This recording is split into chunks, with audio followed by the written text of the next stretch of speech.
হাদিসটা পড়ার অনুরোধ রইল। প্রথম পাঠ না পড়লে কিছুই বুঝতে পারবেন না, তাই অনুরোধ রইল প্রথম পাঠটা ঘুরে দেখে আসবেন। আসসালামু আলাইকুম, সবাই কেমন আছেন? আলহামদুলিল্লাহ, আমিও ভালো আছি। আজকে শুরু করলাম দ্বিতীয় পাঠটা। রাসূল সাল্লাল্লাহু আলাইহি ওয়াসাল্লাম বলেছেন, ইয়া আলী, আপনি কি খুশুবুজু সহ্যহী নামাজ পড়েছেন? অর্থাৎ আপনার নামাজ কি এক নিষ্ঠা বা দুনিয়াবি চিন্তা মুক্ত হয়েছে? আলী তখন মুচকি হেসে বললেন, না ইয়া রাসূলুল্লাহ, আমি আপনার চাদর নিয়ে অনেক কিছু ভেবেছি। রাসূল সাল্লাল্লাহু আলাইহি ওয়াসাল্লাম তখন বললেন, আপনার কি এই নামাজ হয়েছে? আলী তখন কনফিউশন হয়ে গেছে।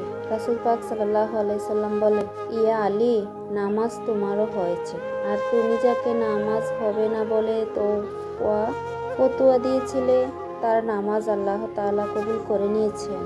শোনো আলী, দুনিয়ার চিন্তা দ্বারা নামাজ বাতিল হয় না।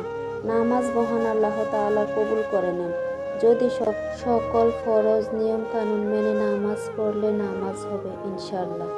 তবে আমাদের সকলের উচিত নামাজ আদায় করার সময় একমাত্র আল্লাহকে স্মরণ করা, নামাজ আদায় করা। নামাজে দাঁড়ালে দুনিয়াবি চিন্তা মাথায় আসে, এটা শয়তান, এটা ফাঁদ। আল্লাহ আমাদের সকলকে শয়তানের কুমন্ত্রণা থেকে হেফাজতে রাখুক এবং সঠিকভাবে মনোযোগের সাথে নামাজ আদায় করার মতো তৌফিক দান করুক, আমিন। ভিডিওটি ভালো লাগলে লাইক, কমেন্ট, শেয়ার করুন। পরবর্তী ভিডিও পেতে চ্যানেলটি সাবস্ক্রাইব করে পাশে থাকবেন।